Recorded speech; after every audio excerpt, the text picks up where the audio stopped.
এগুলো সব ওই স্বৈরাচারের দোসর, ওই খুনি হাসিনার দোসর।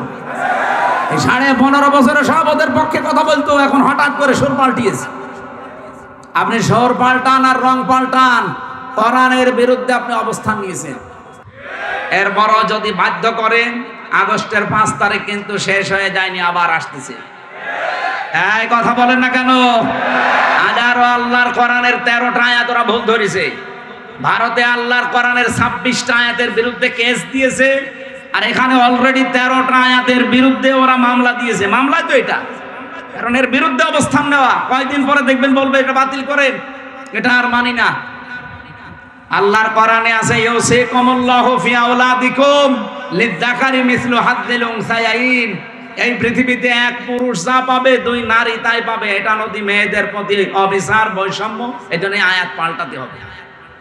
কত বড় ক্ষমতা আপনার! এজন্য ভুল বিবেক বহির্ভূত কোন কাজ যদি কেউ করে ফেলেন, আল্লাহর কসম আল্লাহ কিন্তু ভুল বিষয় চাপিয়ে দেবে। তখন এই যে দাবানল চলবে, তখন ভূমিকম্প আসবে। আমি আর বাকিটা বললাম না। এই জন্য যারা দায়িত্বে আছেন আহ্বান করে আপনারা এখনো আপনার বিবেকটা কাজে লাগান, নয়তো ভুল বিষয় চেপে বসলে তখন সামাল দেওয়া কঠিন হয়ে যাবে।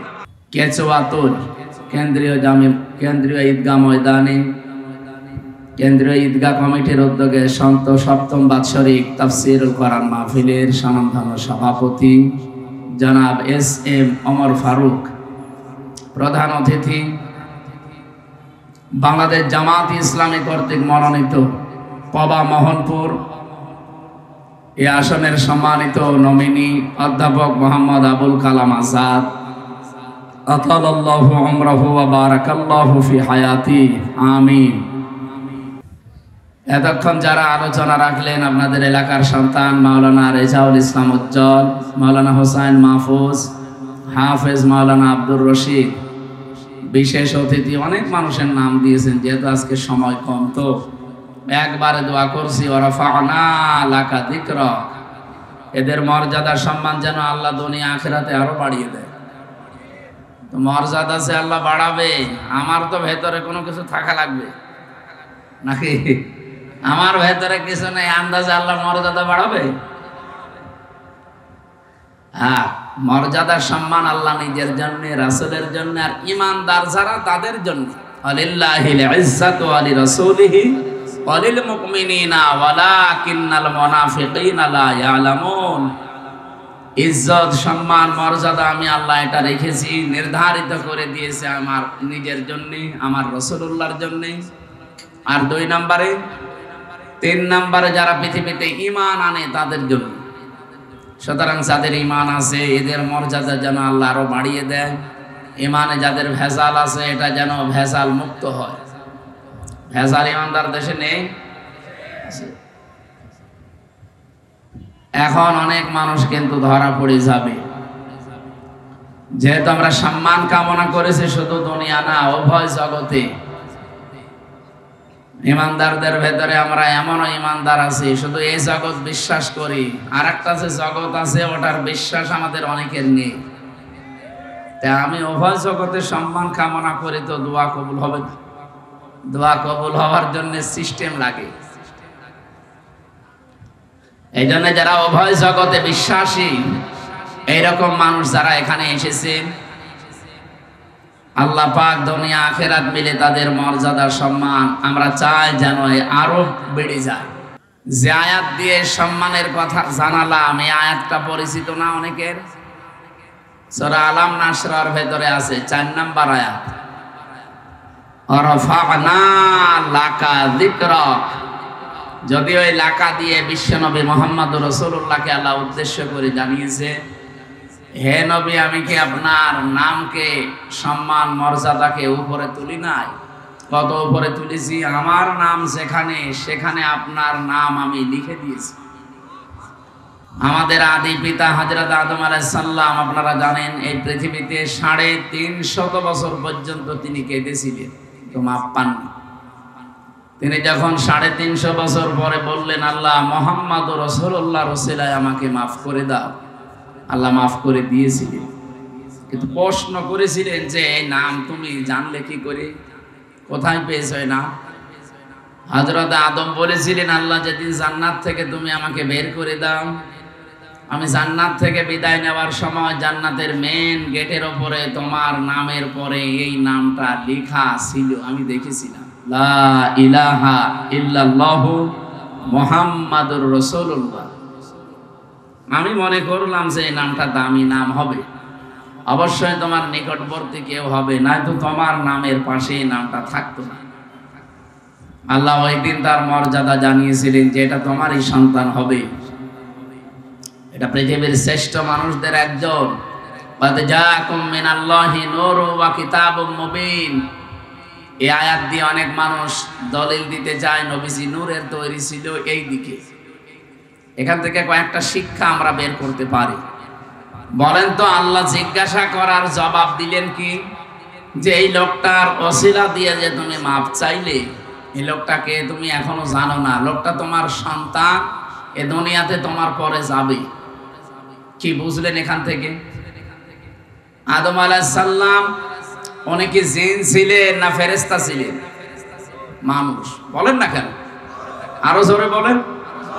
আর মানুষ আল্লাহ কে দিয়ে বানিয়েছে এটা আমরা সবাই জানি।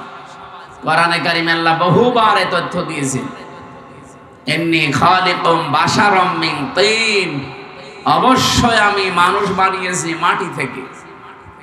সুতরাং সরাসরি আমরা আয়াত থেকে যেটা সূরা সুয়াদের ভেতরে পাবেন, 23 নাম্বার পারা 16 নাম্বার পৃষ্ঠা 5 নাম্বার লাইনে আছে, 71 নাম্বার আয়াত সম্ভবত। আল্লাহ তাআলা জানিয়েছেন অবশ্যই আমি, এটা শেষের অংশে আছে, আবার প্রথমে খুঁজলে পাবেন না, শেষের দিকে আছে, ইন্নী খালিকুম বাশারাম মিন তিন, অবশ্যই আমি বানিয়েছি মানুষ মিন তিন, মাটি থেকে। এখানে যেহেতু আদম আলাইহিস সালাম উদ্দেশ্য, এই জন্য পৃথিবীতে একটা মানুষকে আল্লাহ শুধু বানিয়েছেন মাটি দিয়ে, আমাদের আদি পিতা যিনি। তাছাড়া দুনিয়ায় আর কাউকে আল্লাহ সরাসরি মাটি দিয়ে বানাননি, বানিয়েছেন মাটির নির্যাস দিয়ে। আর মাটি বানিয়েছেন কমপক্ষে 10টা জিনিস দিয়ে। আপনি মাটি গবেষণা হয় যেখানে সেখানে মাটি নিয়ে যাবেন, দেখবেন 10টা জিনিস ওরা বের করে দেবে। অক্সিজেন দেবে, আয়রন দেবে, সিলিকন দেবে, এরকম অ্যালুমিনিয়াম দিবে, ম্যাগনেসিয়াম দিবে, পটাশিয়াম দেবে, এরকম 10টা জিনিস আমরা পাই। তাহলে এখান থেকে বুঝলাম পৃথিবীতে একমাত্র মাটি দিয়ে বানিয়েছে আদম নবীকে। আমাদের এই জন্যে আদি পিতা বা একেবারে প্রথম বাবার নাম জিজ্ঞাসা করলে কি বলা হয়? এ পর্যন্ত বুঝেছেন কিনা বলেন? আমাদের আদি পিতা প্রথম বাবার নাম কি? বলেন বলেন। আল্লাহ যে ওনাকে বললেন, হে আদম, যার নাম নিয়ে ক্ষমা চাইলে আমি ক্ষমা করে দিলাম, ওইটা তোমার সন্তান হবে এবং তোমার পরবর্তীতে যাবে। আমার প্রশ্ন হচ্ছে, বাবা যদি মাটির তৈরি হয়, ছেলে হবে আগুনের। কমন সেন্স কি বলে আপনার? কুল ইন্নামা আনা বাশারুম মিসলুকুম, হে নবী আপনি বলেন আমি তোমাদের মতোই মানুষ। ইউহা ইলাইয়া, পার্থক্য এতটুকু, আমার প্রতি ওহী আসে, তোমাদের প্রতি আসে না, এতটুকু আছে। কিন্তু আমার বাবা যেহেতু আদম, বাবা যদি মাটির হয়, ছেলে কোনোদিন আগুনের হয় না, তাহলে তো সিস্টেম পাল্টিয়ে যায়। প্রথম এই কথা থেকে এই তথ্য নেওয়ার পরেও কিছু মানুষ, আমি যে আয়াত পড়লাম, কদ জাআকুম মিনাল্লাহি নূরুন ওয়া কিতাবুম মুবিন, আয়াত দিয়ে দলিল দিতে যায়। বিশেষ করে এটা চট্টগ্রাম বিভাগে, সিলেট বিভাগে, এগুলো তারা যারা গরম সুন্নি, ঠান্ডা সুন্নি, এরা এই আয়াতটা নিয়ে আসতে চায়। আপনি যদি একটু কোরআন শরীফ বুঝে পড়েন, চিন্তা ভাবনা নিয়ে পড়েন, তাহলে এই প্রশ্নের উত্তর কিন্তু এই আয়াতে আছে। আল্লাহ বলেন অবশ্যই আমার পক্ষ থেকে তোমাদের কাছে এসেছে একটা নূর, স্পষ্ট কিতাব। আল্লাহ শব্দ দিলেন 2টা, অর্থ দিলেন একটা। অবশ্যই আমার পক্ষ থেকে তোমাদের কাছে একটা কিতাব এসেছে স্পষ্ট। এটা নূর নাম দিলেন, নূর দেওয়ার পরে তিনি ব্যাখ্যা করলেন যে নূরটা হচ্ছে স্পষ্ট। এখন আমরা এখানে তাফসীর করতে গিয়ে অনেকেই হয়তো ভুল করি, অথবা জেনে শুনে কোনো দিকে ডাইভার্ট হয়ে যায়, নিজেদের বিভিন্ন জিনিসকে এর উপরে চাপিয়ে দেওয়ার জন্য। বলা হয় যে এখানে নূর মানে মুহাম্মদুর রাসূলুল্লাহ, আর কিতাবুম মুবিন মানে কোরআন শরীফ না। এই জিনিস দুইটাই এক, তার প্রমাণ পরের আয়াতে আল্লাহ নিজে দিয়েছেন। এটা সূরা মায়েদার 15 নম্বর আয়াত। এর পরের আয়াতে দেখেন দুইটা জিনিস দিছে এক, তার প্রমাণ আল্লাহ দিচ্ছে। এদিকে তাকান, আল্লাহ পাক বলেন ইয়াহদি বিহিল্লাহ, এইটার দ্বারাই আমি হেদায়েত করি, পথ দেখাই। যেহেতু আল্লাহ এখানে ইয়াহদি বিহি এই শব্দটা আল্লাহ বহু বচন দেননি, দ্বিবচন দেননি, এক বচন দিয়েছেন। মুফাসসিরিন ইকরাম আমি যত তাফসীর পড়েছি সব মুফাসসির এই বিহি দিয়ে ওই আগের দুইটার নাম একটা জিনিস এইটাই বুঝিয়েছেন। আল্লাহ বলেন আমার পক্ষ থেকে অবশ্যই তোমাদের কাছে নূর যাবে, স্পষ্ট কিতাব যাবে। তাহলে নূরও যা, স্পষ্ট কিতাবও তা, তার নাম কোরআন শরীফ। তার নাম কি বলেন বলেন? এতটুকু শেষ করেননি আল্লাহ, এ পর্যন্ত বললে আমাদের বিভ্রান্ত হওয়ার সম্ভাবনা থাকতো। এই জন্য আল্লাহ ব্যাখ্যা করছেন ইয়াহদি বিহিল্লাহ। এখানে ফাইল কর্তা সরাসরি আল্লাহ নিজে। আল্লাহ বলেন আমি এইটার দ্বারাই হেদায়েত করি। আর আমরা সবাই জানি পৃথিবীতে হেদায়েত দেওয়ার একচ্ছত্র মালিকানা কোরআনের। না মানে আল্লাহর মানে কি? আল্লাহর কথাই তো কোরআন। এই পৃথিবীতে কোরআনকে আল্লাহ হেদায়েত দেওয়ার মতো ক্ষমতা দিয়েছেন, তাছাড়া আর কাউকে দেয়নি। এমনকি নবীজির হাতে আল্লাহ হেদায়েত ছেড়ে দেয়নি। যদি থাকতো নবী নিজের চাচাকে দিত। শুধুমাত্র হেদায়েত দেওয়ার ক্ষমতা আছে কার? আরে কোরআন শরীফ কার? এই জন্য যালিকাল কিতাবু লা রাইবা ফিহি, এই যে কিতাবের আগে আলিফ লাম দিয়ে আল্লাহ নির্দিষ্ট করে দিয়েছেন একটাই মাত্র কিতাব দুনিয়ায় পাঠালাম যেটা মানুষকে হেদায়েত দিতে পারে। এবার আসেন আমরা মূল কথায় যাইতে চাই।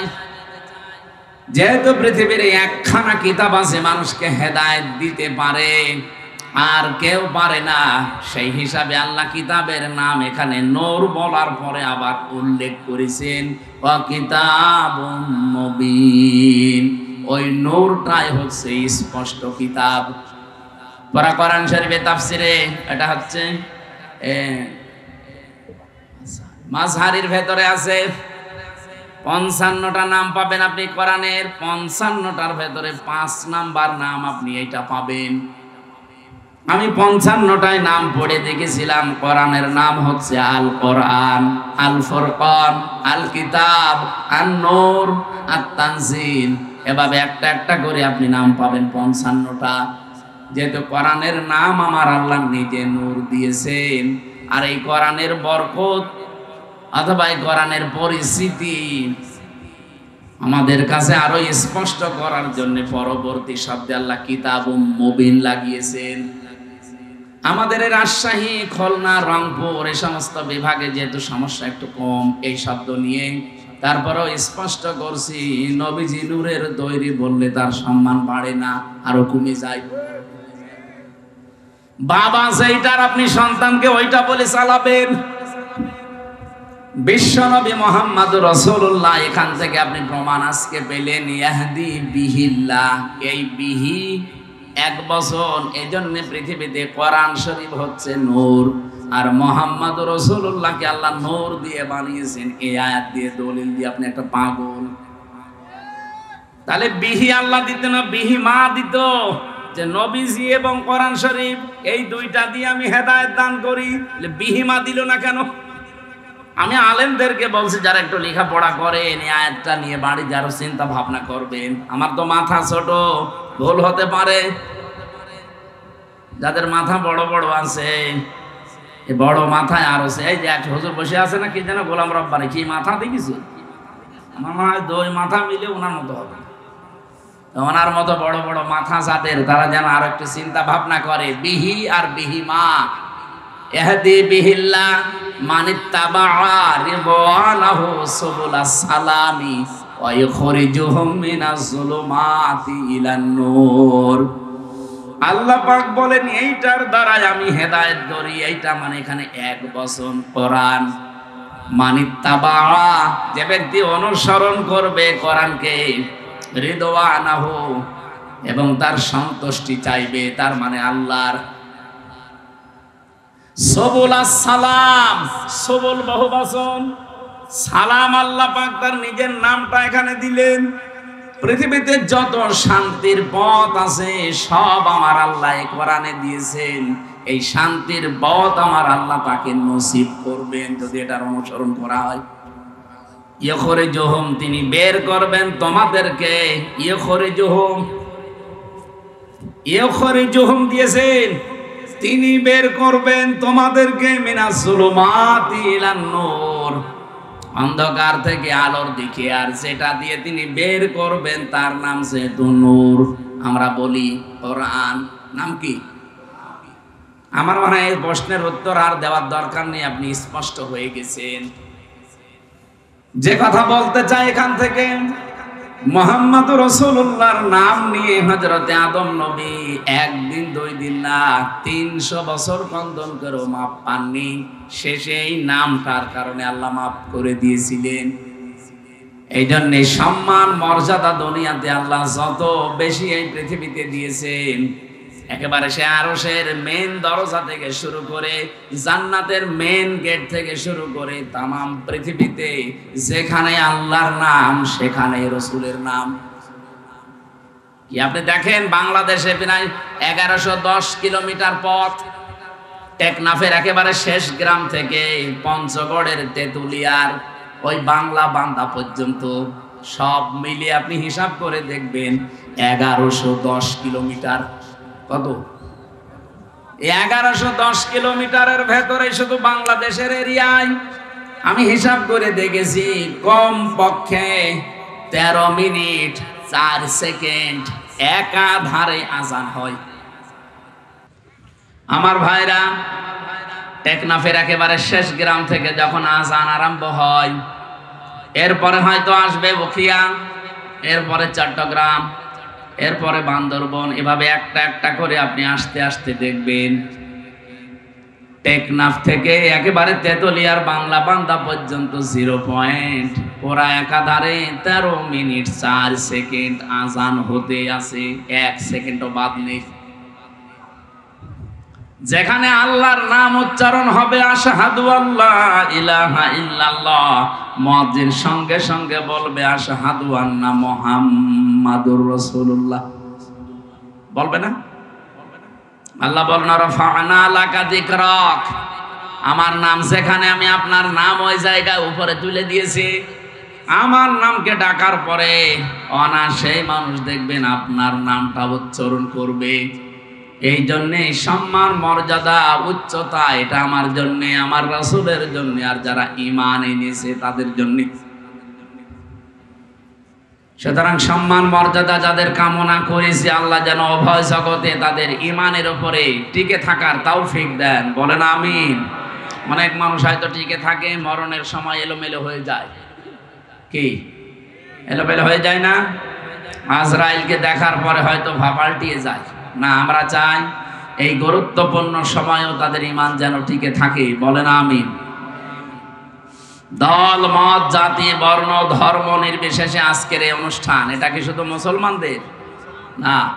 হাদা বায়ানুল লিন্নাস হুদাল লিন্নাস, মানুষ পদবাচ্চে আমরা যারা বিবেচিত সবার জন্য আল্লাহ আজকের এই অনুষ্ঠানটা কবুল করেছেন। কারণ আমরা মানুষ, কোরআন শরীফ যেহেতু সবার জন্য, যারা মানুষ তাদের জন্য।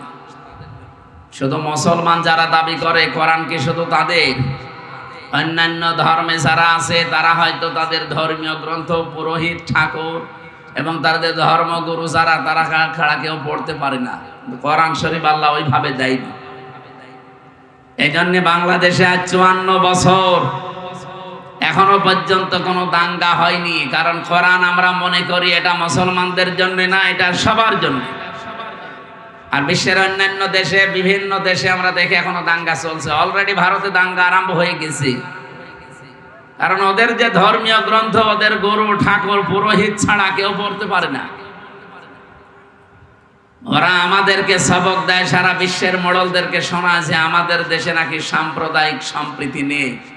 এই পৃথিবীতে একটাই দেশ যেখানে রোজার পূজা পাশাপাশি হয়। এক কথা বলেন না কেন?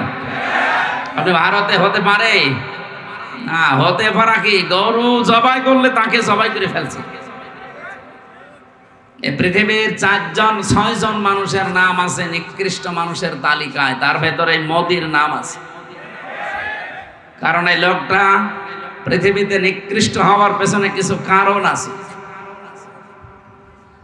কয়েকদিন আগে আপনারা দেখেছেন গোবিন্দ পরামানিক, বাংলাদেশের একজন হিন্দু মহাজোটের মহাসচিব গোবিন্দ চন্দ্র পরামানিক, এই লোকটা জানিয়েছে যে তামাম দুনিয়ার হিন্দুদেরকে আমি আহ্বান জানাচ্ছি যে এই মাতাল মোদিকে থামান। কারণ একটা মাতাল, এই মাতালি করে যা আরম্ভ করেছে কিছুদিন পরে পৃথিবীতে বসবাসের অযোগ্য হয়ে পড়বে। আপনি কি মনে করছেন দাঙ্গা শুধু ভারতে থাকবে? বাতাস বাংলাদেশে ঢুকলো বলি, কারণ বাতাস ঢুকতে তো আর কোনো কিছু বাধা প্রাপ্ত হয় না, কাটা তার পার হয়ে চলে আসবে। এই জন্য আমরা চাচ্ছি এই মাতাল লোকটা যেন থেমে যায়। যদি থামতে না চায়, ওকে থামানোর ব্যবস্থা করা দরকার। বিশ্বের 257টা দেশ, সবাইকে আহ্বান জানাই, কে কোন ধর্ম মানেন ওটা আপনার ব্যাপার, কিন্তু আমরা চাই এই লোকটাকে এবং ইসরায়েলের এই আর এক কোলাঙ্গার আছে ওর দোস্ত, এই লোকটাকে যেন থামানো হয়। এদের এই ভুল সিদ্ধান্তগুলোর কারণে আগামীর পৃথিবী বসবাসের অযোগ্য হয়ে পড়ছে। আজকে ইসরায়েলে যে ভূমিকম্প হয়েছে আপনি দেখেছেন, এই লোকটার, এই নেতানিয়াহুর নামে এই লোকটার শুধু একটা অবৈধ চিন্তা ভাবনার কারণে। 1500 বছর আগে সূরা ইউনূসের 100 নম্বর আয়াতের ভেতরে শেষের দিকে পাবেন এটা, আল্লাহ আমার এইটাই জানিয়েছেন, ওয়া ইয়াজআলুর রিজসা আলাল্লাযীনা লা ইয়াকিলুন। এই পৃথিবীতে কেউ যদি ভুল সিদ্ধান্ত নেয়, কেউ যদি তার বিবেকটা কাজে না লাগায়, তাহলে ভুল সিদ্ধান্ত আল্লাহ তার উপরে চাপিয়ে দেয়। নেতানিয়াহু নামে এই লোকটা, পৃথিবীর এই নিকৃষ্ট মানুষটা, নরেন্দ্র মোদী নামে এই পৃথিবীর নিকৃষ্ট মানুষটা, এবং আমার দেশে যিনি পালিয়েছেন ওইটাও, এগুলোর ভুল সিদ্ধান্ত নেওয়ার কারণে এদের বিবেকটা কাজে লাগে নাই। এই জন্য আল্লাহ তাদের উপরে ভুল বিষয়গুলো চাপিয়ে দিয়েছিলেন। ওয়ায়াজআলুর রিজসা আলাল্লাযীনা লা ইয়াকিলুন, যারা তাদের বিবেক বুদ্ধি কমন সেন্স কাজে লাগায় না, তখন আল্লাহ তার উপরে ভুল বিষয়গুলো চাপিয়ে দেয়। এটা চাপিয়ে আপনি আজকে কি করলেন? ইসরায়েলের যে দাবানল জ্বলছে, 108টা থেকে 112টার নাম শুনলাম আমরা। এত বড় বড় উন্নত মেশিন তারা সেট করেছে, পানি দিচ্ছে, স্প্রে দিচ্ছে, ঔষধ দিচ্ছে, কিন্তু যত দেয় আগুন তত জ্বলে। কারণ এই আগুন তো আর হামসা লাগায়নি, আগুন লাগিয়েছে কে? আরো জোরে বলেন কে? আপনি কি করবেন এখন? দাবানল, এরপরে আবার ভূমিকম্প। ভুল সিদ্ধান্ত যদি আপনি না নিতেন, আপনি বলা তো ঠিক না, ওরে শয়তান বলা দরকার। এই শয়তান যদি ভুল সিদ্ধান্তটা না নিত, তাহলে আমার মনে হয় এই পৃথিবীতে এই বিপর্যয়টা নেমে আসতো না। আমার ভাইরা, এখানে ভুল যারা সিদ্ধান্ত চাপিয়ে দিচ্ছেন, আল্লাহ এমনি না, ভুল বিষয়গুলো আল্লাহ চাপিয়ে দেবেন যদি বিবেককে কাজে না লাগান। আজ নেতানিয়াহুর কারণে তাদের দেশটা ধ্বংস হয়ে যাচ্ছে। আমার মনে হয় এভাবে যদি আর মাত্র 8-10 দিন চলতে থাকে দাবানলটা আর এই ভূমিকম্প, দেখবেন বিশ্বের মানচিত্র থেকে অভিশপ্ত রাষ্ট্র এই ইহুদিরা, এই ইসরায়েল আর থাকবে না। ঠিক ওর বন্ধু যেহেতু এটা ও যা আরম্ভ করেছে, তার বিবেক কাজ করছে না। আজ আমি কালকে কয়েকটা ইন্টারন্যাশনাল রিপোর্ট পেয়েছি, আন্তর্জাতিক, আপনার মাথা খারাপ হয়ে যাবে। এই যে আজ 9 মাস চলছে হাসিনা পালিয়ে যাওয়ার, এই 9টা মাসইও বারবার চেষ্টা চালিয়েছে এই দেশে যেন অন্তত বিডিআর হত্যা আর শাপলা চত্বরে হেফাজত হত্যার বিচার কেউ যেন না তোলে। কারণ ভালো করে জানে যে দুইটা ঘটনা একেবারে ডাইরেক্ট ঘটিয়েছে মোদি। এখন সব প্রমাণ একেবারে হাতে নাতে ধরা পড়ছে। দিগন্ত টেলিভিশন এমনি বন্ধ করে নাই, ইসলামী টেলিভিশন এমনি বন্ধ করে নাই, কারণ এদের কাছে সব ভিডিও ফুটেজগুলো এখনো আছে, এখন তারা সব ছাড়তেছে। সাগর রনিয়েত্তি এমনি হত্যা হয় নাই, বহু রিপোর্ট তাদের কাছে গোপন বিষয় ছিল, ওদেরকে একটু সাহায্য করেছে, তাকেও দুনিয়া থেকে বিদায় করে দিয়েছে। এখন রিপোর্ট গুলো যেহেতু হাওয়ায় ভেসে বেড়াচ্ছে, আর বিশ্বের আন্তর্জাতিক মহল যারা, তারা আমাদের চাইতে আপনাদের চাইতে অনেক চালাক। আমি রিমান্ডে গিয়ে তা টের পেয়েছিলাম, ওই 10 দিনে বহু কিছু দেখেছি। ইসরায়েল থেকে যে উন্নত প্রযুক্তির মেশিন তারা নিয়ে এসেছে, আপনি পায়খানার ভেতরে কি করেন ওইটা ওরা দেখতে পায়। এই যে আগস্টের 5 তারিখের পরে বিভিন্ন জায়গায় চাঁদাবাজি আরম্ভ হয়েছিল, এলাকায় হয়েছে কি আমি জানি না। ওই যে নারায়ণগঞ্জে বন্দরে রাত 2টার সময় গেছে চাঁদা চাইতে, পরে ধরা পড়ে গেছে। ও বলছে আমি রাত 2টার সময় আসলাম, তারপরও ধরে ফেললো। আরে ভাই, রাত 2টা আপনি বাড়ির ভেতরে বসে বসে কি চিন্তা ভাবনা করছেন, কোন দিকে তাকিয়ে আছেন, ওরা ওই বসে বসে ডিবি অফিসে দেখতে পায়। এমন মেশিন নিয়ে এসেছিল। আমারে ধরা পড়ার পরের দিন 20 সালের শেষের দিকে, 21 সালে তো আমারে ধরেছে। যেই দিন ধরেছে ওই দিনই আমার নাম্বার, যেখানে যার আত্মীয় স্বজন সবগুলো ট্যাগ করা, কে কোথায় কি আমার পক্ষে বিপক্ষে বলছে সব ওরা আমাকে শোনাচ্ছে। আশ্চর্য কি গো, আমরা যে বাটন মোবাইলে কথা বলি, এই বাটন মোবাইলে কথা বলার ওদের সামনে কথা বলা একই। আপনারা যারা বলেন সতর্ক থাকবেন, এমন কোনো কথা বলবেন না শেষে ওই যে টাকলা মোরাদের মতো যদি 6 মিনিট একটু ফাঁস হয়ে যায় না, আপনার বাবা শাহজালাল সব হালাল হয়ে যাবে। এজন্য কথা বলার সময় এই যে যারা পরকীয়া প্রেম করে, তুমি আমি, আমি তুমি, আমি তুমি, তুমি আমি, হ্যাঁ মনে করছে কেউ জানে না, কেউ জানে না, মানে ওরা সব দেখতে পাচ্ছে যে আপনি কার বর্ষতে লাইনে আসবেন। এই জন্য মিথ্যা কথা বলবেন না। এখানে কারা লাইনে আছেন হাত তোলেন তো, ওই যে একজন। ঠিক আছে, আপনি লাইন চালান, আপনাকে কয়েকদিন পরে দেখা হবে কার সাথে আপনার লাইন আছে।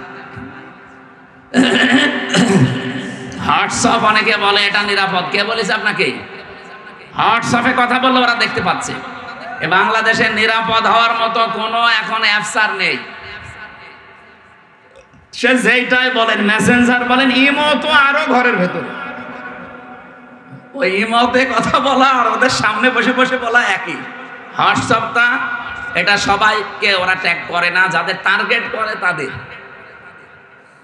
এই যে এই ভুল সিদ্ধান্ত নেওয়ার কারণে বিবেকটা কাজে লাগছে না, এই কারণে আজকে যে বিপর্যয় নেমে আসবে, এই দাঙ্গা তৈরি হওয়ার কারণে শুধু কি মুসলমান মরবে, হিন্দু মরবে না?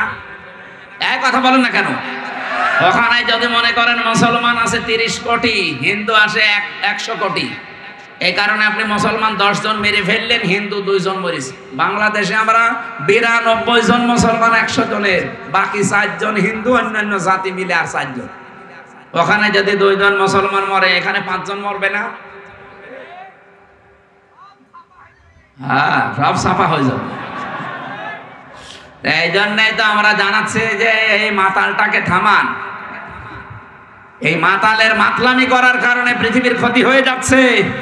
আগামীতে আমার মনে হয় এ পৃথিবী বসবাসের অযোগ্য হয়ে যাবে। বসবাস যে করবেন সেরকম পরিস্থিতি আর পাবেন না। ওই চাচা এরশাদ মরার আগে যা বলেছিল ওইটা দেখতে পাবেন, যে ঘর থেকে বের হলে খুন আর ঘরে থাকলে গুম হয়ে যাবে। আল্লাহ আমাদের হেফাজত করুন, বলেন আমিন। আমি এখান থেকে এই 2টা দেশের নাম বলার পরে একটা বিষয়ে সিদ্ধান্ত নিতে চাচ্ছি, আপনারা একমত হবেন কিনা আমি জানি না। বাংলাদেশে যিনি দায়িত্বে আছেন প্রফেসর ডক্টর মোহাম্মদ ইউনূস, 2টা নবীর নাম নিয়ে বসে আছেন, মোহাম্মদ আর ইউনূস। 2 নবীর নাম আপনার। আমরা চাই আপনার বিবেক আপনি কাজে লাগাবেন। বিবেক বহির্ভূত কোন কাজ যদি এই দেশে আপনি থাকতে চালু হয়ে যায়, তাহলে আল্লাহ কিন্তু ভুল সিদ্ধান্ত চাপিয়ে দেবে। হাসিনা পালিয়েছে, ওর বিচারপতি পালিয়েছে, মামলার আয়ু পালিয়েছে, সাক্ষীরা পালিয়েছে, তাহলে এটিএম আজহারুল ইসলাম এখনো কেন জেলখানায় আছে? এটা তো বিবেকে মেনে নেয় না। কথা বলেন না কেন? আমরা যাই আজহার সাহেবকে পরশুদিন বৃহস্পতিবারে, ওনার আবার আরেকটা ডেট আছে, এই ডেটে যেন আর কোনো বাঙালিকে হাইকোর্ট দেখানো না হয়। আমরা এই মাজলুম মানুষটার মুক্তি চাই। আপনারা চান না? কারা চান দেখি? লিল্লাহি তাকবীর।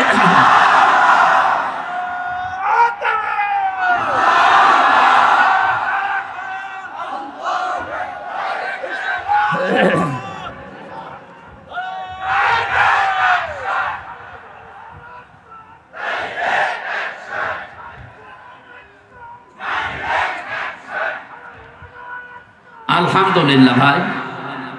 না, আমরা কারো পক্ষে বিপক্ষে, আপনি যদি মনে করেন যে উনি পক্ষে বলছে বিপক্ষে, না, উনি একজন মাজলুম মানুষ। ওনার সাক্ষী দেখেছে কেউ 6 কিলোমিটার দূরে, কেউ 3.5 কিলোমিটার, কেউ 3 কিলোমিটার। ও কি দিয়ে দেখলো?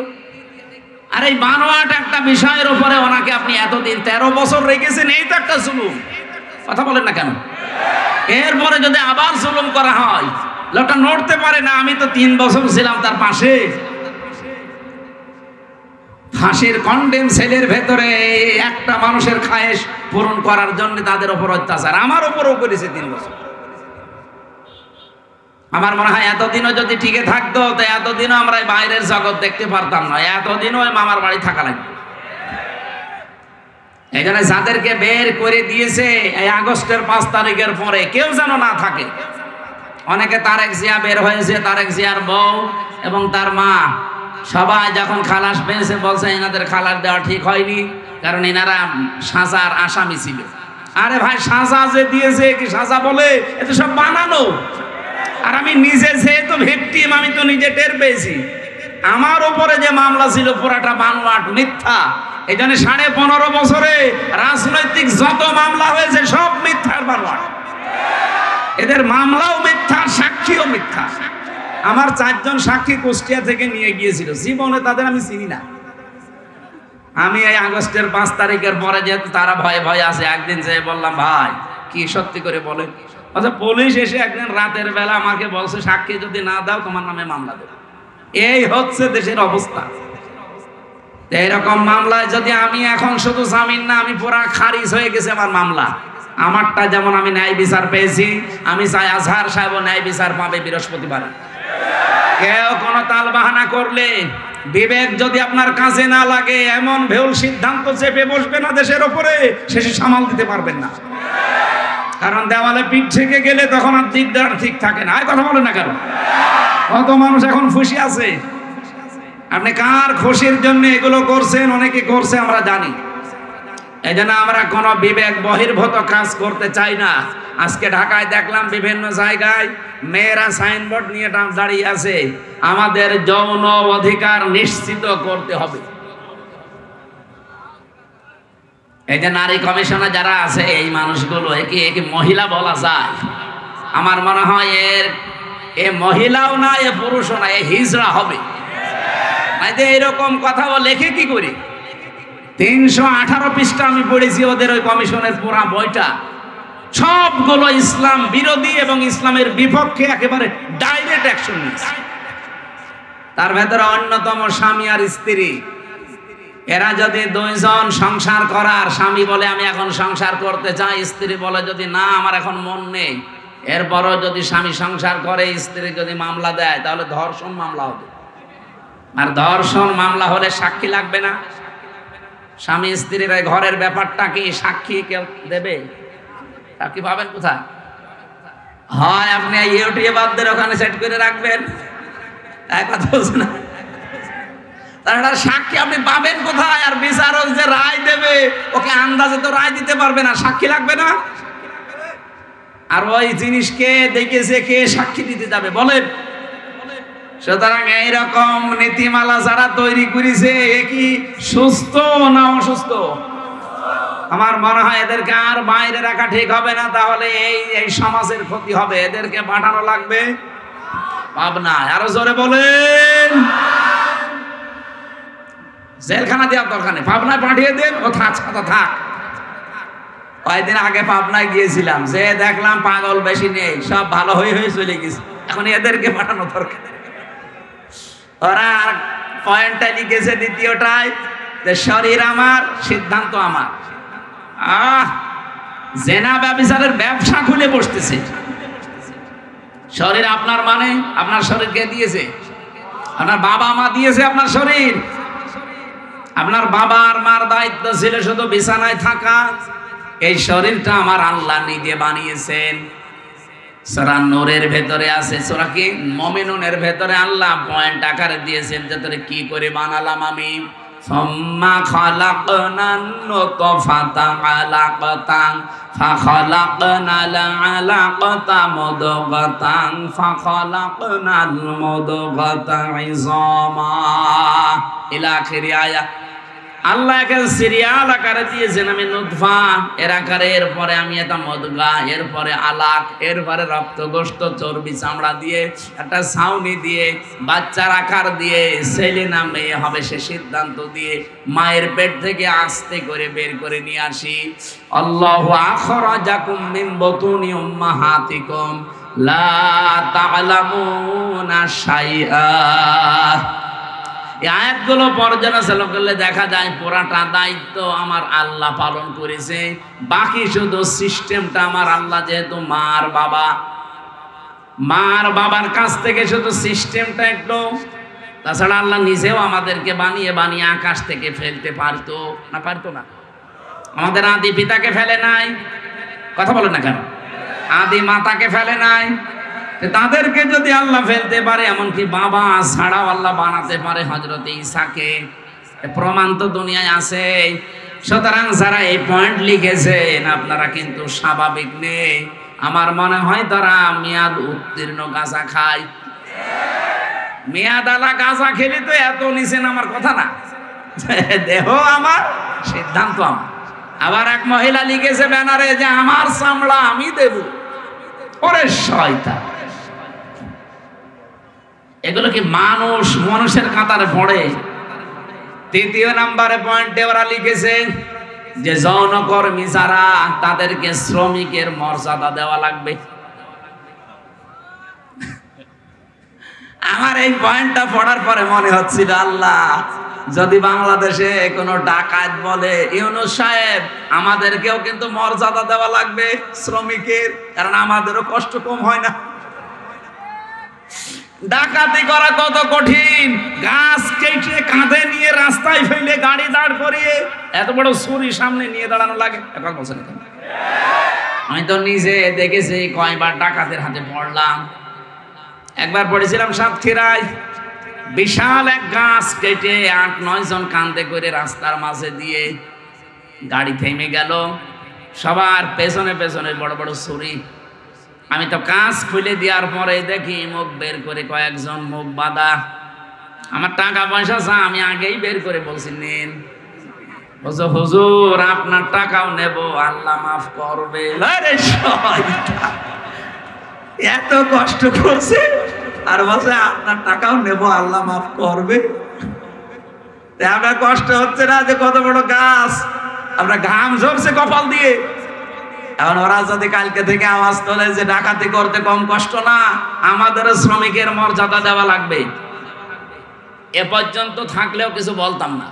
কিন্তু সমস্যা হয়ে দাঁড়াবে, কারণ এই শব্দটা পুরা হাদিসের বিরুদ্ধে, কোরআনের বিরুদ্ধে।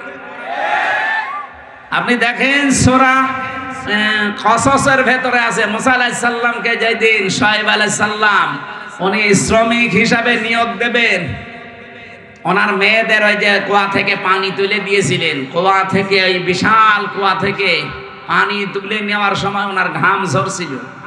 মেয়ে দুইটা গিয়ে বলেছে, বাবা এরকম একটা শক্তিশালী এবং বিশ্বস্ত, আমিন বলা হয় কোরআনে আছে, আমিন, এরকম একটা বিশ্বস্ত শ্রমিক পেয়েছি, আপনি যদি নিতে চান তো উপকার হবে, তার শরীরে শক্তি আছে। আমরা দেখেছি 4-5 জন রাখাল মিলে যে ঢাকনা সরাতে পারে না কুয়ার, অথচ ওই লোকটা দেখলাম 1 হাত দিয়ে কুয়ার ঢাকনা সরিয়েছে। শ্রম দিলে মানুষের শরীর থেকে ঘাম ঝরে, এই ঘামের মর্যাদা এত বেশি। আল্লাহর নবী জানিয়েছেন, আল কাসিবু হাবিবুল্লাহ, যারা কাজ করে খায় নিজের হাতে, ঘাম ঝরায় শরীর থেকে, এরা আর সাধারণ মানুষ থাকে না, এরা আল্লাহর বন্ধু। আর সেইটাকে আপনি কোথায় মিলাচ্ছেন বলেন? যে আপনি সেটাকে আজকে যারা দেহ ব্যবসা করে খায়, যারা পতিতা, যারা জেনা ব্যভিচারের একেবারে বাজার খুলে বসেছে, বাংলাদেশে এখন 1 লাখ মাত্র পতিতা আছে সারা বাংলাদেশ মিলে, সরকারি জরিপ। এই মানুষগুলোকে আমরা চাই, তাদের যদি সত্যি মর্যাদা দিতে চান, ডক্টর মোহাম্মদ ইউনূস একটা আলাদা বিভাগ খোলেন, খুলে তাদেরকে পুনর্বাসনের ব্যবস্থা করেন। এক কথা বলছেন না কেন? কত ধনী মানুষের টাকা ব্যাংকে পড়ে আছে, ছাতা পড়ে যাচ্ছে, ও জানেই না কত টাকা আছে। ওই টাকাগুলোর কাছ থেকে নেন। মাত্র 1 লাখ যৌনকর্মী, এদের কর্মসংস্থান তৈরি করেন, দরকার হয় ওদের আলাদা আলাদা বিয়ের ব্যবস্থা করেন। এরপরে এই মানুষগুলোকে সেলাই মেশিন কিনে দেন, 2টা গরু কিনে দেন, 5টা ছাগল কিনে দেন। এই সমস্ত কাজ কারবারে নেই। ওনারা শ্রমিকের মর্যাদা দিতে চায়। যে কয়জন কমিশনে আছে সবগুলো তিলক পরা আর টিপ পরা, এগুলো সব ওই স্বৈরাচারের দোসর, ওই খুনি হাসিনার দোসর। এই 15.5 বছরে সব ওদের পক্ষে কথা বলতো, এখন হঠাৎ করে সুর পাল্টিয়েছে। আপনি সুর পাল্টান আর রং পাল্টান, কোরআনের বিরুদ্ধে আপনি অবস্থান নিয়েছেন। এই জন্য আমরা বারবার বলছি, এই কমিশনের রিপোর্ট তো দূরের কথা, ও কমিশনই দেশের মানুষ মানে না। এরপরও যদি বাধ্য করেন, আগস্টের 5 তারিখ কিন্তু শেষ হয়ে যায়নি, আবার আসতেছে। এই কথা বলেন না কেন? হাজারো আল্লাহর কোরআনের 13টা আয়াত ওরা ভুল ধরেছে। ভারতে আল্লাহর কোরআনের 26টা আয়াতের বিরুদ্ধে কেস দিয়েছে, আর এখানে অলরেডি 13টা আয়াতের বিরুদ্ধে ওরা মামলা দিয়েছে। মামলায় তো এটা, কারণ এর বিরুদ্ধে অবস্থান নেওয়া। কয়েকদিন পরে দেখবেন বলবে এটা বাতিল করেন, এটা আর মানি না। আল্লাহর কোরআনে আছে, ইউসিকুমুল্লাহু ফি আওলাদিকুম লিযযাকারি মিসলু হাজ্জিল উনসায়াইন। এই পৃথিবীতে 1 পুরুষ যা পাবে 2 নারী তাই পাবে। এটা নদী মেয়েদের প্রতি অবিচার, বৈষম্য। এজন্য আয়াত পাল্টাতে হবে। কত বড় ক্ষমতা আপনার! এজন্য ভুল বিবেক বহির্ভূত কোন কাজ যদি কেউ করে ফেলেন, আল্লাহর কসম, আল্লাহ কিন্তু ভুল বিষয় চাপিয়ে দেবে। তখন এই যে দাবানল চলবে, তখন ভূমিকম্প আসবে। আমি আর বাকিটা বললাম না। এই জন্য যারা দায়িত্বে আছেন, আহ্বান করে আপনারা এখনো আপনার বিবেকটা কাজে লাগান, নয়তো ভুল বিষয় চেপে বসলে তখন সামাল দেওয়া কঠিন হয়ে যাবে। আল্লাহ আমাদেরকে বোঝার তৌফিক দিন, বলেন আমিন। সূরা তাওবার 100 নম্বর আয়াত আমরা পড়েছি। আমার আলোচনার বিষয় হচ্ছে সাহাবীদের অনুসরণ। এটাতে কত বড় গুরুত্বপূর্ণ জিনিস আমাদের জন্য। আল্লাহর নবী জানিয়েছেন, আল্লাহ আল্লাহ ফি আসহাবি লা তাত্তাখিদুহুম গারাদাম মিন বাদি ফামান আহাব্বাহুম ফাবিহুব্বি আহাব্বাহুম আমান আবগাদাহুম ফাবিবগদি আবগাদাহুম আখায়রু উম্মতি করনি সুম্মাল্লাযীনা ইয়ালুনাহুম সুম্মাল্লাযীনা ইয়ালুনাহুম ইলা আখিরি আয়াত, ইলা আখিরিল হাদিস। এটা হাদিসের ভাষা। নবীজি বলেন, পৃথিবীর মানুষেরা আমার সাহাবীদের সম্পর্কে সাবধান। আমার সাহাবীদের সম্পর্কে, আমার সাহাবীদের সম্পর্কে সাবধান। আমার সাহাবীদের সাথে কেউ যদি শত্রুতা করে, সেজন্য আমি নবীর সাথে শত্রুতা করে। একজন আজানের জবাব দিয়ে দেন, দিলে আদায় হয়ে যাবে, দিয়ে দেন, একজন দিয়ে দেন। এই পৃথিবীর কোন মানুষ যদি আমি নবীর সাথে দুশমনি করে, সেজন্য দুশমনি করে কার সাথে? বলেন বলেন, আল্লাহর সাথে। এজন্য আমাদের এই জায়গাটা খুব সেনসিটিভ জায়গা। আল্লাহ এত বেশি প্রশংসা দিয়েছেন সাহাবায়ে কেরামের, যেহেতু আল্লাহ তাদের উপরে বলে দিয়েছেন রাদিয়াল্লাহু আনহুম ওয়া রাদু আনহু, আমি নিজে তাদের উপরে খুশি হয়ে গেছি যেমন তারা আমাদের উপরে খুশি আছে। সুতরাং তাদের পথ অনুসরণ অনুকরণ করলেই আল্লাহকে সন্তুষ্ট এবং রাজি খুশি করা যাবে বলে আমরা কোরআন থেকে তথ্য পেয়েছি। মান বানা লিল্লাহি মাসজিদান আছে, বানাল্লাহু লাহু বাইতান ফিল জান্নাহ। নবীজি বলেন, কেউ যদি একটা সেজদার জায়গা বানিয়ে দেয়, তার জন্য আল্লাহ নিজে জান্নাতে ঘর বানায়। সেজদা দিতে কি পুরা মসজিদ লাগে, পুরা ঈদগাহ লাগে? কতটুকু? একটা টাইলসের জায়গা হলে হয়ে যায় সেজদা দেওয়া। কথা বলছেন না কেন? তাহলে একটা টাইলসের টাকাও যদি আপনি এখানে দেন, তাহলে জান্নাতে আপনি একটা পুরা ঘর পাবেন। এই জন্য মান বানা লিল্লাহি মাসাজিদ, আল্লাহ নবী যায়নি, মাসজিদান, একটা সেজদার জায়গাকে মসজিদ বলা হয়। সুতরাং এতটুকু একটা জায়গার দাম বা এই জায়গা সংস্কার করার জন্য যতটুকু যা লাগে আপনি যদি একটা টাইলসের দামও দেন, জান্নাতে একটা ঘরের মালিক হয়ে যাবেন ইনশাআল্লাহ। বানাল্লাহু লাহু বাইতান ফিল জান্নাহ, আল্লাহ নিজে বলেন আমি ঘর বানাবো। সামর্থ্য থাকলে অবশ্যই দেবে। যে যা গিয়েছেন ভেতর থেকে বের হয়ে যান, যান। সাহাবায়ে কেরামের মর্যাদা আকাশচুম্বী। তারকা দেখতে পান, তারকার চাইতে সাহাবায়ে কেরামের মর্যাদা আল্লাহর কাছে অনেক বেশি। তারা হেদায়েত প্রাপ্ত প্রত্যেকেই, আর প্রত্যেকেই জান্নাতি। আমরা বলি যে 10 জন সাহাবী আশারায়ে মুবাশশারা, কে বলেছে আপনাকে? খালি ওই 10 জনই জান্নাতি, আর বাকি যে লক্ষ লক্ষ সাহাবী এরা জান্নাত যাবে না? বলেন ওই 10 জন সাহাবীর ভেতরে খাদিজাতুল কুবরার নাম আছে? বলেন না কেন? আয়েশার নাম আছে, ফাতেমার নাম আছে, তারা জান্নাতি না?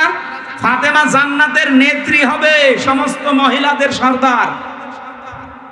হযরতে আয়েশা সিদ্দিকা রাদিয়াল্লাহু তাআলা আনহা, হযরতে খাদিজাতুল কুবরা, তাকে আল্লাহ নিজে জান্নাত বানিয়ে দুনিয়ায় পাঠিয়ে সুসংবাদ দিয়েছেন এবং আল্লাহ নিজে তাকে সালাম দিয়েছেন। এই পৃথিবীতে একজনই মহিলা যে আল্লাহর সালাম পেয়েছে এবং জান্নাতে অলরেডি ঘর পেয়েছে জীবিত অবস্থায়। অথচ খাদিজা জীবনে একটা ওয়াক্ত নামাজ পড়েনি, এক ওয়াক্ত নামাজ পড়েনি, একটা রোজা রাখেনি, জীবনে একদিনের জন্য পর্দায় থাকেনি। বলেন, তার পুরা জীবন আমি পড়ে দেখেছি, জীবনে কোনোদিন তিনি পর্দায় ছিলেন না। নামাজ পড়লেন না, রোজা রাখলেন না, হজ করলেন না, যাকাতও দেননি, পর্দায়ও নেই। অথচ আল্লাহ সালাম দিয়েছে, জান্নাতে ঘর বানিয়ে পাঠিয়েছে। একটাই কারণ, কারণ উনি ইন্তেকালের পরে এই বিধানগুলো নাজিল হয়, এই জন্য উনি মানতে পারেন না। কিন্তু আল্লাহ তাকে খুশি হয়ে সালাম দিলেন কেন? জান্নাতে ঘর বানিয়ে সুসংবাদ পাঠালেন কেন? তার পুরা জীবন পড়ে দেখবেন, জীবনে 1 সেকেন্ডের জন্যও কোনোদিন স্বামীর মনে উনি দুঃখ দেন। এরকম মহিলা তো এখন ঘরে ঘরে। এখানে একজন স্বামী হাত তুলতে পারবেন যে জীবনে কোনোদিন আমার বউ 1 সেকেন্ডের জন্য আমাকে দুঃখ দেয়নি, কষ্ট দেয়নি? বলেন তো এরকম একজন।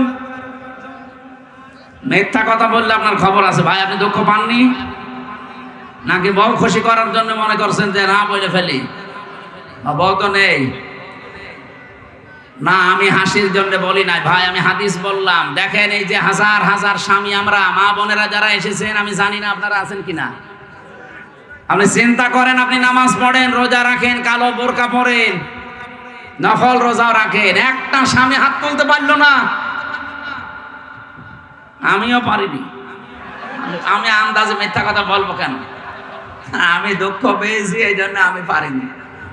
এখানে আমার একটা স্বামীও পেলাম না। মা বোনেরা, জান্নাত যাওয়া কিন্তু কঠিন হয়ে যাবে। আর এখন যদি ওরা বলে হুজুর ওয়াজটা একটু উল্টিয়ে করেন তো, যে একটা স্বামী একটু হাত তুলুক তো, জীবনে স্ত্রীর মনে দুঃখ দেয়নি। না বাবা শাহজালাল, এখানে হবে না হালাল। না, আমাদের চরিত্র আমরা কন্ট্রোল করব। স্ত্রীর গায়ে যারা হাত তোলে, এর মতো ইতর মানুষ দুনিয়ায় নেই। হাত না তুলে, হাত তোলা একেবারে হারাম কাজ না, আপনি তুলতে পারবেন যদি ফরজ নামাজ না পড়ে, দরকার হয় হাত তুলবেন। কিন্তু 4 জায়গায় কিন্তু মারা যাবে না, মুখে, বুকে, পিঠে,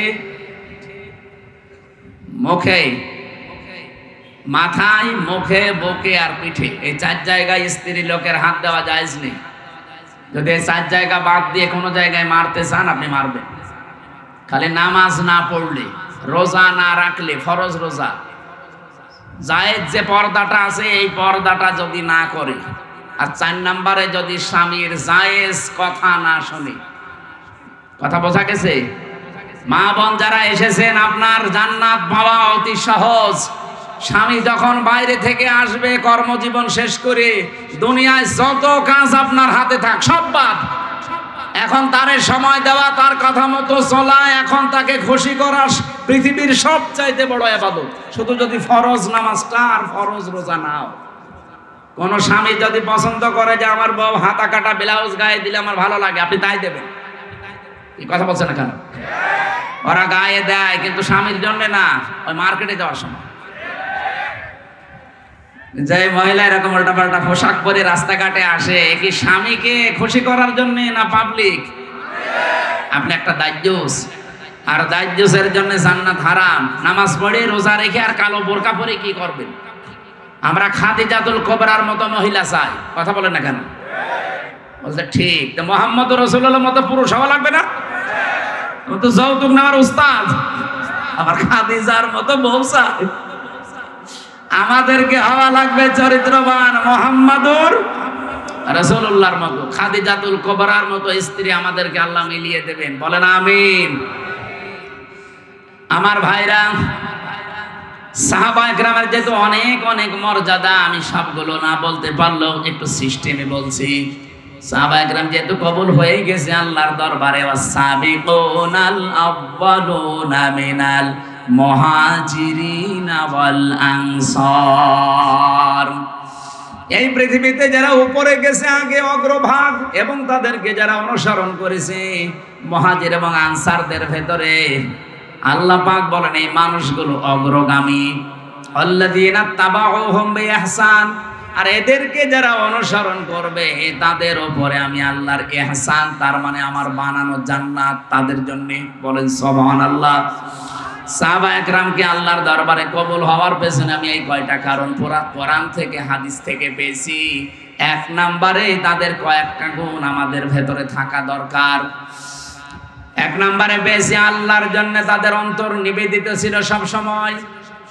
আপনি যদি কাউকে ভালোবাসেন আল্লাহর জন্য বাসবেন, কাউকে যদি ঘৃণা করেন আল্লাহর জন্য করবেন, কাউকে যদি কিছু দান করেন আল্লাহর জন্য করবেন, কাউকে যদি দান করা থেকে বিরত থাকেন যে আমি দেব না তোরে কিছু, তাও যেন আল্লাহর জন্য হয়, ব্যক্তিগত বা পারিবারিক সামাজিক কোনো কারণে না হয়।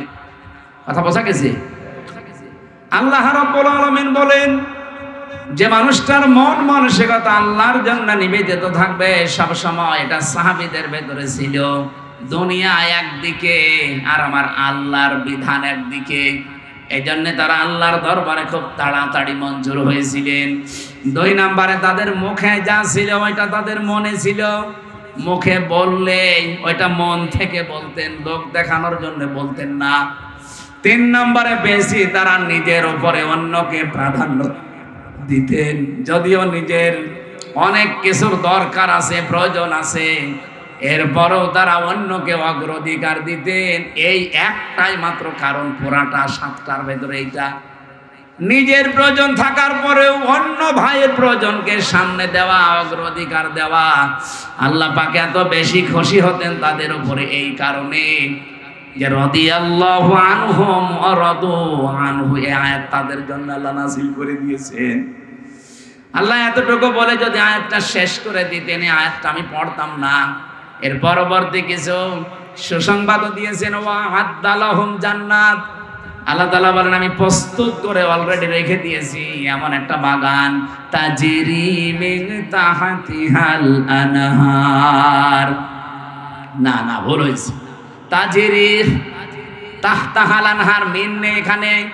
মিন যদি থাকতো তাহলে তাহাতি হতো, যেহেতু মিন নেই এই জন্য কোরআনে একটা জায়গায় শুধু তাজরি তাহাতাহাল আনহার, এমন একটা নদী আর নহর প্রবাহমান বাগান বানিয়েছি। খালিদিনা ফিহা আবাদা, চিরকাল আমি আল্লাহ তাদেরকে ওই জায়গায় থাকতে দেব। যালিকাল ফাউজুল আযীম, এটাই জীবনের মহা সফলতা, বলেন সুবহানাল্লাহ। এই আয়াতটার ভেতরে আমি কয়েকটা তথ্য পেয়েছি। সূরা হাশরের 9 নম্বর আয়াতের ব্যাখ্যা পেয়েছি, ওয়ায়ুসিরুনা আলা আনফুসিহিম ওয়ালাউ কানা বিহিম খাসাসা, আল্লাহ পাক বলেন ওদের নিজেদের প্রয়োজন আছে, এরপরও তারা অন্যকে অগ্রাধিকার দিয়েছে। হযরতে আনাস রাদিয়াল্লাহু তাআলা আনহু বলেন, নবীজি মসজিদে নববীতে 2-2-3-3 পরপর 3 দিন মেহমান এসেছে তার কাছে। একবারে মেহমান আসার পরে রাতের বেলা আসার পর বিশ্বনবী ডাক দিয়ে বললেন, আজকে এই মেহমানটা নিয়ে যাওয়ার মতো আমার ক্যাপাসিটি নেই, তোমাদের যদি কারো থাকে ক্যাপাসিটি তাহলে বলো একটু নিয়ে যাও। হযরতে আনাস বললেন, নবী আমার কাছে দেন। নিয়ে গেলেন বাড়িতে, স্ত্রীকে বলে নবীর মেহমান, যা পারো খেতে দাও। স্ত্রী ঘরের ভেতরে ডাক দিয়ে বলছেন, দেখেন যা খাবার আছে, 2টা ছেলে মেয়ের শুধু হবে, আমরাই না খেয়ে থাকবো মনে করছিলাম, আপনি এরপরে আবার মেহমান নিয়ে এসেছেন। ঠিক আছে, নিয়েই যখন এসেছেন আর রাসূলুল্লাহর মেহমান, আপনি এক কাজ করেন, আপনি একটু মেহমানকে নিয়ে গল্প করেন, কথাবার্তারা বলতে থাকেন। আমি এই ফাঁকে 2টা বাচ্চাকে ঘুম পাড়িয়ে দেই। ঘুম পাড়িয়ে দিয়ে নিজের মেহমানকে সাথে নিয়ে আপনাকে আমি যখন বাচ্চাদের খাবারটা দিয়ে দেব, এরপরে আমি নিজের থেকেই বাতি লিভিয়ে দেব। আপনি অন্ধকারের ভেতরে শুধু মুখ নাড়াতে থাকবেন আর মেহমানকে খাবারটা দিতে থাকবেন আর বলবেন, এই তো আলো নিয়ে আসো, আলো নিয়ে আসো। কয়েকবার বলতে বলতে যখন খাবার শেষ হয়ে যাবে, আপনি শুধু মুখ নাড়াতে থাকবেন আর হাত নাড়াবেন। অন্ধকারের ভেতরে যেন সে মেহমান বুঝতে পারে যে না, আপনিও খাবার চালাচ্ছেন। শেষ হয়ে গেল খাবারটা। এভাবে সকালবেলা মসজিদে নববীতে হযরতে আনাস বলেন, আমি নামাজে গেছি, নবীজি আমাকে ডাক দিয়ে বললেন, মেহমানের সাথে কি ব্যবহার করলে? কেন? আল্লাহর আরশ পর্যন্ত খুশি হয়ে গেছে, তোমাদের নামে সূরা হাশরের 9 নম্বর আয়াত নাযিল হয়ে গেছে। নিজেদের প্রয়োজন থাকার পরও যারা অন্যের অগ্রাধিকার দেয়, অন্যকে গুরুত্ব দেয়, তাদের জীবনটা সাহাবীদের মতো আল্লাহ কবুল করে নেয়। আজ বাংলাদেশে এটা খুব বেশি দরকার। এই কথা বলছেন না কেন? এটা আজকে দল মত জাতি বর্ণ ধর্ম নির্বিশেষে খুব বেশি দরকার। যদি সাহাবীদের মতো কবুল হতে চান, গ্রহণযোগ্য হতে চান, নিজের প্রয়োজন থাকার পরও অন্যেরটা অগ্রাধিকার দেবেন। এটা আমাদের অনেকের মন আছে, কিন্তু আমরা পেরিয়ে উঠি না বড় কারণে।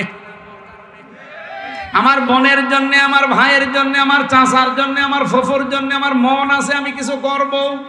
আমার অগ্রাধিকার দেওয়া দরকার তাদের গুরুত্বের, তাদের পরিবারের, তাদের অসচ্ছলতার। কিন্তু অনেক পরিবারে আছে বউ শুধু টান দিয়ে ধরে, না অত দরকার কি? এরকম বউ দেশে নেই? কার বউ এরকম আছে মন ছোট? হাত তোলেন তো। না, এলাকায় ওসব নেই। এরপরে সাহাবায়ে কেরাম কবুল হওয়ার পেছনে কারণ পেয়েছি 4 নাম্বার, তারা লোক দেখানো কোনো কাজ করতেন না। আল্লাহ পাক বলেন, আল্লাযীনা হুম ইউরাউনা ওয়া ইয়ামনাউনাল মাউন। আমরা যা করি, যতটুকু ছোট হোক আর বড় হোক, যেন আল্লাহর জন্য হয়। 5 নাম্বারে পেয়েছি তারা কাফেরদের প্রতি বড় কঠোর ছিলেন। এটা সূরা ফাতিহার 29 নাম্বার আয়াতে এই তথ্যটা পাবেন। মুহাম্মাদুর রাসূলুল্লাহ আল্লাযীনা মাআহু আশিদ্দাউ আলাল কুফফার। সাহাবায়ে কেরাম আল্লাহর দরবারে কবুল হয়েছিলেন, তার 5 নম্বরে কারণ ছিল তারা কাফেরদের প্রতি বড় কঠোর এবং ভয়ঙ্কর ছিলেন। আজ যারা কোরআনের বিরুদ্ধে 13 জায়গায় হাত দিয়ে কোরআন পাল্টাতে চায়, এরাও কাফের। বাংলাদেশে দলমত দেখা যাবে না, এই জায়গায় নবীর উম্মত এবং সাহাবীদের অনুসরণ করার ক্ষেত্রে কঠোর হওয়া লাগবে। আমরা কঠোর হতে রাজি আছি না? সামনে সব দলমত নির্বিশেষে কঠোর হয়ে যাবে। আইন পাশ করা দূরের কথা, ওরা যেন ভয়ে কাঁপতে থাকে। আমরা তো আল্লাহর দরবারে সাহাবীদের মতো কবুল হতে চাই। আল্লাহ আমাদের তৌফিক দিন, আমিন। আরো জোরে বলেন। দুনিয়ায় সেই কয়দিন বেঁচে আছেন। আমি কালকে নাটোরে লালপুর না বাগাতে পড়াইছিলাম, ওখানে এই পয়েন্টটা বলেছিলাম, কেউ যদি জুলুম করে সামনে মনে করেন যে আমি অমুক জায়গায় পৌঁছাবো, জীবনও পারবেন না। সাদ্দাত যেমন পারে নাই, জুলুম করে জান্নাত বানিয়েছিল, জান্নাত ভোগ করতে পারে নাই, দেখতেও পারে নাই, এমনকি চৌকাঠে পা দেওয়ার আগেই তার মরণ হয়েছে। হাসিনাও জুলুম করে করে টার্গেটে পৌঁছাতে চেয়েছিল 41 সাল, 41 সাল দিতে দেয়নি, 24 সালে শেষ। এই জন্য আগামীতে যারা চেয়ারে বসবেন, যদি জুলুমের মাধ্যমে বা জুলুম করেন কারো সাথে, আল্লাহর কসম, ইত্তাকি দাওয়াতাল মাজলুম ফাইন্নাহা লাইসা বাইনাহু ওয়া বাইনাল্লাহি হিজাব। মাজলুমের বরদোয়া থেকে বেঁচে থাকবা, কারণ মাজলুমের বরদোয়া আর আল্লাহর মাঝে কোনো হিজাব পর্দা থাকে না। এজন্য আগামীতে আমি সতর্ক করছি, যারা আসবেন যেন জুলুম করবেন না। জুলুম করে যদি জনগণকে দাবিয়ে রেখে মনে করেন আমি অমুক টার্গেটে পৌঁছাবো একেবারে 41 সাল, আপনার 5 বছর পরে দেখবেন বাড়ি ঘর শ্মশান হয়ে গেছে। কি শ্মশান হয়েছে এটা দেখানো লাগবে।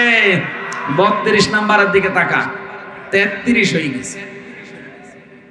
ফেব্রুয়ারির 5 তারিখে আযাবুল বুলডোজার নাজিল হয়ে সব শেষ। আগামীতে যারাই আসতেছেন, কে আসবেন আমরা জানি না, আর আমার দেখারও দরকার নেই। যারা আসবেন আসেন, জুলুম করবেন না। সাহাবা একরামের যে 5টা গুণ অলরেডি বলেছি, এগুলো আমি সহ প্রত্যেকের জীবনে যেন আল্লাহ অনুসরণ করার তৌফিক দেন, আমিন। মেয়েদের জন্য অবশ্যই বইটা নিয়েছেন, কাজে লাগবে। আর সৃষ্টি, এটা হচ্ছে শিক্ষিত মানুষদের জন্য, সৃষ্টি জগৎ নিয়ে লেখা আছে, এটা পারলে নিয়ে যান, এই গাড়িতে আছে। আল্লাহুম্মা আমিন। লা ইলাহা ইল্লা আনতা সুবহানাক ইন্নী কুনতু মিনাজ জালিমিন। আল্লাহ, সুন্দর আয়োজনে তুমি খুশি হয়ে আমাদেরকে মাফ করে দাও। এ বিশাল আয়োজনে যদি তুমি একটু খুশি হয়ে সওয়াব দাও, নবীজির রওজায় পৌঁছিয়ে দাও। দুনিয়ার মাটির নিচে যারা ঈমান নিয়ে ঘুমিয়ে গেল, এদেরকে ক্ষমা করে দাও।